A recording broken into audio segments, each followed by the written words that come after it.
नमस्कार और code practice audio news में स्वागत है। आज तारीख है 9 अक्टूबर 2025 बुधवार। हमेशा की तरह हम आपके लिए पिछले 2 दिनों की मतलब 7 और 8 अक्टूबर की सबसे महत्वपूर्ण कानूनी खबरें लेकर आए हैं। कोशिश रहेगी कि कम समय में आपको पूरी जानकारी मिल जाए। तो चलिए इन अहम खबरों की गहराई में उतरते हैं। अहम शुरुआत करते हैं उस घटना से जिसने पिछले कुछ दिनों में कानूनी गलियारों में काफी आप कह सकते हैं हलचल मचाई है। सुप्रीम कोर्ट में हुई वो घटना और उसके बाद की कार्रवाई। जी हाँ, ये मामला वाकई गंभीर मोड़ ले रहा है। देखिए, बेंगलुरु पुलिस ने वकील राकेश किशोर के खिलाफ एफआईआर दर्ज की है। आरोप है सीजीआई जस्टिस बीआर गवई पर जूता फेंकने के प्रयास का। बेंगलुरु में घटना तो दिल्ली में हुई थी। हाँ, ये इसमें एक पॉइंट है। ये एक 0 एफआईआर है, मतलब शिकायत कहीं भी दर्ज हो सकती है, बाद में वो संबंधित थाने को भेज दी जाती है। तो घटना दिल्ली की, एफआईआर बेंगलोर में, जिसे अब दिल्ली ट्रांसफर किया जाएगा। ये आजकल की प्रक्रिया है। अच्छा, और ये मामला सिर्फ कोर्ट तक ही सीमित नहीं रहा है, शायद सोशल मीडिया पर भी कुछ हुआ है। बिल्कुल, पंजाब पुलिस ने भी कुछ एक्शन लिया है। उन्होंने सीजीआई को निशाना बनाने वाले कुछ आपत्तिजनक सोशल मीडिया पोस्ट्स पर कई एफआईआर दर्ज की हैं। और खबरों के मुताबिक इसमें एक एफआईआर अजीत भारती नाम के व्यक्ति के खिलाफ भी है, कथित तौर पर जातिवादी और घृणित पोस्ट के लिए। तो मतलब जमीनी घटना और ऑनलाइन प्रतिक्रियाएं दोनों पर कानूनी कार्रवाई चल रही है। जी बिल्कुल, आजकल ये बहुत तेजी से होता है। इस पर बार काउंसिल ऑफ इंडिया मतलब बीसीआई, उन्होंने क्या किया? बीसीआई ने तो काफी तेजी दिखाई। उन्होंने वकील राकेश किशोर को तुरंत निलंबित कर दिया है। तुरंत? हाँ, तुरंत प्रभाव से। और सुप्रीम कोर्ट परिसर में उनके प्रवेश पर भी रोक लगा दी है। लेकिन क्या वकील इस कार्रवाई से सहमत है? सुनने में आया है कि उनकी कुछ प्रतिक्रिया आई है। जी, खबरों के अनुसार राकेश किशोर ने इसे कानाशाही बताया है। उनका कहना है कि उन्हें अपना पक्ष रखने का मौका ही नहीं मिला और उन्होंने खजुराहो के विष्णु मंदिर में भूख हड़ताल की घोषणा भी की, ऐसा सुनने में आया है। भूख हड़ताल? जी। और उनका एक बयान भी काफी चर्चा में है जिसमें उन्होंने अपनी जाति का जिक्र किया। मैं पांडे नहीं, तिवारी नहीं, मैं दलित हूँ। उधर मैसूर बार एसोसिएशन ने भी उनके खिलाफ कानूनी कार्रवाई की मांग की है। तो ये मामला अब सिर्फ कोर्ट की अवमानना का नहीं रहा। इसमें अभिव्यक्ति की स्वतंत्रता, प्रक्रियात्मक न्याय और शायद सामाजिक पहचान जैसे कई पेचीदा पहलू जुड़ गए। बिल्कुल, देखना होगा ये आगे क्या मोड़ लेता है, खासकर वो जो संतुलन है अभिव्यक्ति की स्वतंत्रता और अदालत की अवमानना के बीच। चलिए अब सुप्रीम कोर्ट के कुछ अहम फैसलों की तरफ बढ़ते हैं। एक बड़ा फैसला मुझे लगता है जिला न्यायाधीशों की नियुक्ति को लेकर आया है। हाँ, ये बहुत महत्वपूर्ण है। ये एक संवैधानिक पीठ का फैसला है। सुप्रीम कोर्ट ने अब ये साफ कर दिया है कि वे न्यायिक अधिकारी भी जिला जज के पद पर सीधी भर्ती के लिए पात्र होंगे, जिनके पास आवेदन की तारीख तक न्यायिक अधिकारी और वकील दोनों के तौर पर कुल मिला के 7 साल का अनुभव हो। अच्छा, तो मतलब अगर कोई पहले वकील था फिर जज बन गया तो दोनों का अनुभव जोड़कर 7 साल होने पर वो सीधे डिस्ट्रिक्ट जज के लिए अप्लाई कर सकता है। जी हाँ, बिल्कुल सही। पहले इस पर काफी भ्रम था कि क्या ये 7 साल सिर्फ वकालत के ही होने चाहिए। इस फैसले ने वो पूरी दुविधा खत्म कर दी है। ये न्यायिक अधिकारियों के करियर प्रोग्रेशन के लिए एक अहम रास्ता खोलता है। ये वाकई न्यायिक सेवा में काम कर रहे लोगों के लिए बड़ी खबर है। अच्छा, सरोगसी कानून पर भी कुछ स्पष्टीकरण आया है शायद? जी, सुप्रीम कोर्ट ने ये कहा है कि सरोगेसी विनियमन अधिनियम 2021 में जो शर्तें हैं, जैसे उम्र सीमा वगैरह, वो उन जोड़ों पर लागू नहीं होंगी जिन्होंने कानून लागू होने से पहले मतलब जनवरी 2022 से पहले ही सरोगेसी प्रक्रिया शुरू कर दी थी। तो अगर कोई प्रक्रिया के बीच में था और नया कानून आ गया तो उन पर पुरानी शर्तें ही लागू होंगी? हाँ, अदालत का यही कहना है। ये उन कई जोड़ों के लिए बहुत बड़ी राहत है जो सचमुच बीच में फंस गए थे। ये इस सिद्धांत को भी दिखाता है कि कानून को आमतौर पर पिछली तारीख से लागू करके लोगों के अधिकार कम नहीं किए जाने चाहिए। और एक और टिप्पणी, शरणार्थी कार्ड जारी करने को लेकर यूएनएचसीआर पर। ये थोड़ा क्या मामला है? हाँ, ये जस्टिस सूर्यकांत की टिप्पणी थी। उन्होंने भारत में शरणार्थी कार्ड जारी करने पर यूएनएचसीआर यानी संयुक्त राष्ट्र मानवाधिकार आयोग की कार्यप्रणाली पर एक सख्त टिप्पणी की। उन्होंने कहा उन्होंने यहाँ एक शोरूम खोल लिया है। शोरूम, इसका क्या मतलब निकाला जाए? देखिए, ये टिप्पणी भारत की संप्रभुता और अंतर्राष्ट्रीय एजेंसियों की भूमिका के बीच के तनाव को दर्शाती है। भारत शरणार्थी कन्वेंशन का हिस्सा नहीं है, तो यहाँ शरणार्थियों की स्थिति और उनकी पहचान का निर्धारण कैसे हो, इस पर ये एक तरह का सवाल उठाती है। अच्छा, तो ये अंतर्राष्ट्रीय निकायों की भूमिका पर एक तरह का न्यायिक अवलोकन है। जी, कह सकते हैं। अब बात करते हैं एक पुरानी लेकिन हमेशा गंभीर समस्या की, मुकदमों की देरी। इस पर भी सुप्रीम कोर्ट ने कुछ कहा है। हाँ, और इस बार चिंता काफी गहरी है। महाराष्ट्र में लंबित आपराधिक मामलों की स्थिति पर सुप्रीम कोर्ट ने बहुत निराशा जताई है।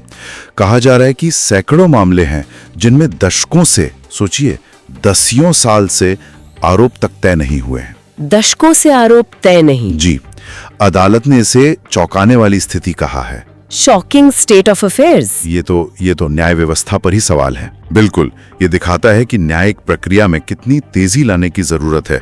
न्याय में देरी मतलब न्याय से इनकार, ये बात फिर सामने आती है। और इसी से जुड़ा शायद सीजेआई गवाही ने income tax appellate tribunal ITAT की नियुक्तियों पर भी कुछ कहा है। हाँ, सीजीआई ने जोर दिया कि ITAT जैसी महत्वपूर्ण ट्रिब्यूनल्स में वरिष्ठ वकीलों की नियुक्तियां समय पर हों, पारदर्शी हों और पात्रता मानदंड ऐसे हों कि अनुभवी और योग्य वरिष्ठ वकील आकर्षित हों, न कि वो तब आए जब उनके करियर का लगभग अंत हो। इसके पीछे शायद सोच ये है कि उनके अनुभव का पूरा लाभ मिल सके। जी बिल्कुल, ताकि न्याय की गुणवत्ता बेहतर हो।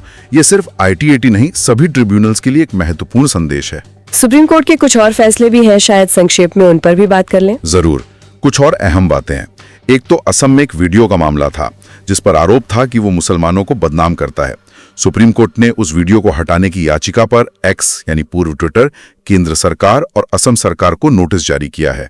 ये राजनीतिक रूप से संवेदनशील लग रहा है। हाँ, तो हम यहाँ सिर्फ याचिका और नोटिस की जानकारी दे रहे हैं, किसी पक्ष का समर्थन नहीं। ठीक है। और दूसरा, कमर्शियल सूट्स यानी वाणिज्यिक मुकदमों में कोविड के दौरान जो समय सीमा बढ़ाई गई थी, उस दौरान दायर लिखित बयान को सिर्फ देरी के आधार पर खारिज नहीं किया जा सकता।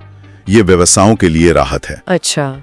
तीसरा, मध्यस्थता यानी आर्बिट्रेशन को लेकर अगर दो पार्टियों में आर्बिट्रेशन एग्रीमेंट है तो वो मान्य रहेगा, भले ही आर्बिट्रेटर नियुक्त करने की प्रक्रिया बाद में कानूनन अमान्य हो जाए। मतलब पार्टियों की मंशा महत्वपूर्ण है।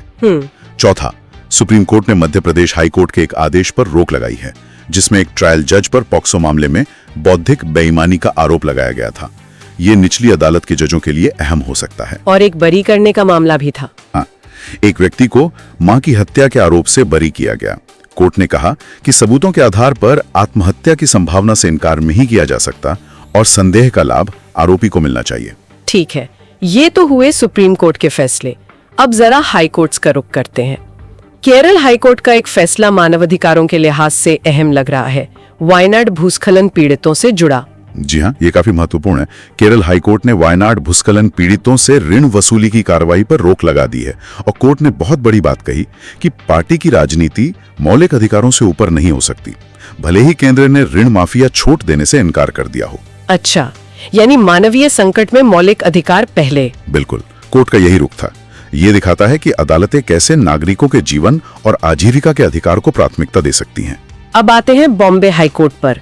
अनिल अंबानी और आरकॉम से जुड़ा मामला, SBI द्वारा खातों को फ्रॉड बताने वाला। जी, बॉम्बे हाई कोर्ट ने माना कि SBI ने जब अनिल अंबानी और आरकॉम के खातों को फ्रॉड वर्गीकृत किया, उस प्रक्रिया से पहले अनिल अंबानी व्यक्तिगत सुनवाई के हकदार नहीं थे। कोर्ट का कहना था कि SBI ने RBI के नियमों के तहत प्रक्रिया पूरी की, जो काफी थी। यानी बैंक की प्रक्रिया अगर नियमों के तहत है तो व्यक्तिगत सुनवाई जरूरी नहीं। इस केस में कोर्ट का यही मानना था। ये बैंकिंग रेगुलेशन और निदेशकों के अधिकारों के बीच संतुलन का सवाल है। दिल्ली हाईकोर्ट में भी एक अहम याचिका आई है ट्रांस महिलाओं के अधिकारों को लेकर। हाँ, ये बहुत महत्वपूर्ण है। एक PIL यानी जनहित याचिका दायर हुई है। मांग है कि ट्रांस महिलाओं के खिलाफ बलात्कार को भारतीय न्याय संहिता BNS के तहत एक विशिष्ट अपराध माना जाए। और कोर्ट ने इस पर क्या किया? कोर्ट ने इसकी गंभीरता को देखते हुए सीनियर एडवोकेट N हरिहरन को एमिकस क्यूरी यानी न्याय मित्र नियुक्त किया है। ये मामला आगे चलकर लैंगिक न्याय के लिए मील का पत्थर बन सकता है। यकीनन, इस पर नजर रखनी होगी। कुछ और हाई कोर्ट्स के फैसले। हाँ, कुछ और अपडेट्स हैं। केरल हाई कोर्ट ने ही एक और मामले में सरोगेसी और एग डोनेशन के लिए गरीब महिलाओं के संभावित शोषण पर गहरी चिंता जताई। स्तब्ध और चकित जैसी टिप्पणी की कोर्ट ने। इलाहाबाद हाईकोर्ट ने कहा कि व्हाट्सएप पर अगर किसी धर्म विशेष को निशाना बनाने वाला मैसेज भेजा जाता है तो वो बीएनएस की धारा 353(2) के तहत दुश्मनी फैलाने का अपराध हो सकता है। डिजिटल हेट स्पीच पर स्पष्टता। जी। और पंजाब और हरियाणा हाईकोर्ट ने कहा कि आरक्षित श्रेणी को लगातार प्रमोशन देना बिना उनकी सीनियरिटी का पुनर्मूल्यांकन किए समानता के अधिकार का उल्लंघन है। ये भी एक जटिल मुद्दा है, प्रमोशन में आरक्षण का। बिल्कुल। और एक खबर गुजरात से है, जहां गुजरात हाईकोर्ट बार एसोसिएशन ने सीजेआई को पत्र लिखकर वहां की चीफ जस्टिस सुनीता अग्रवाल के तबादले की मांग की है। अच्छा। ये बार और बेंच के बीच तनाव का संकेत है। लगता तो यही है। ये न्यायपालिका के आंतरिक प्रशासनिक मुद्दे हैं। ये तो हुई अदालतों की बातें। अदालतों के बाहर भी कुछ कानूनी खबरें हैं। हाँ, 2-3 छोटी मगर महत्वपूर्ण खबरें हैं। एक तो दिल्ली की अदालत ने आप नेता सोमनाथ भारती को अनुमति दी है कि वो वित्त मंत्री निर्मला सीतारमण द्वारा दायर मानहानि केस में अपनी पत्नी का प्रतिनिधित्व कर सकते हैं। सीतारमण जी ने आपत्ति की थी पर कोर्ट ने उसे खारिज कर दिया। ठीक है। और भारतीय प्रतिस्पर्धा आयोग सीसीआई ने बीएसएनएल के खिलाफ प्रभुत्व के दुरुपयोग की शिकायत खारिज कर दी। सीसीआई ने कहा कि बीएसएनएल का मार्केट शेयर सिर्फ 2.09% है, तो वो प्रमुख खिलाड़ी ही नहीं है, इसलिए प्रभुत्व के दुरुपयोग का सवाल ही नहीं उठता। अच्छा, और गुजरात में मध्यस्थता केंद्र? हाँ, गुजरात में 73 नए मध्यस्थता केंद्रों का वर्चुअल उद्घाटन हुआ है। जस्टिस ऑगस्टाइन मसी ने किया। अब वहां 123 केंद्र हो गए हैं। ये तो एडीआर यानी वैकल्पिक विवाद समाधान को काफी बढ़ावा देने जैसा है। जी बिल्कुल, ये रुझान दिख रहा है। तो ये थी पिछले 2 दिनों की कुछ सबसे अहम कानूनी सुर्खियां और उनका विश्लेषण। सीजेआई से जुड़ी घटना से लेकर सुप्रीम कोर्ट और हाई कोर्ट के तमाम फैसले, कानूनी दुनिया में बहुत कुछ हो रहा है। बिल्कुल, ये फैसले और घटनाक्रम सिर्फ कानूनी दायरे तक सीमित नहीं है। इनका असर समाज पर, लोगों के अधिकारों पर और संस्थानों के कामकाज पर पड़ता है, चाहे वो भर्ती के नियम हो, सरोगेसी का मानवीय पहलू हो या लंबित मामलों का बोझ। और कोर्ट प्रैक्टिस ऑडियो न्यूज पर हमारी यही कोशिश रही कि इन जटिल मामलों को आपके लिए आसान बना सकें। उम्मीद है इस चर्चा से मदद मिली होगी। चलते चलते एक सवाल शायद सोचने के लिए छोड़ा जा सकता है। एक तरफ हम देख रहे हैं कि सुप्रीम कोर्ट मुकदमों के सालों साल लंबित रहने पे चौंकाने वाली स्थिति बता रहा है। दूसरी तरफ मध्यस्थता जैसे विकल्पों को इतना बढ़ावा दिया जा रहा है, जैसे गुजरात में इतने सारे केंद्र खुलना। तो क्या हम भारतीय न्याय प्रणाली में एक बड़े बदलाव की तरफ बढ़ रहे हैं, जहां पारंपरिक अदालतों के साथ साथ या शायद उसके विकल्प के तौर पर एडीआर ज्यादा महत्वपूर्ण होता जा रहा है? भविष्य में न्याय का स्वरूप कैसा होगा? निश्चित रूप से यह एक विचारणीय प्रश्न है। और इसी विचार के साथ आज की इस चर्चा को यहीं समाप्त करते हैं। कोर्ट प्रैक्टिस ऑडियो न्यूज के अगले अंक में फिर मिलेंगे ताजा कानूनी विश्लेषण के साथ। धन्यवाद।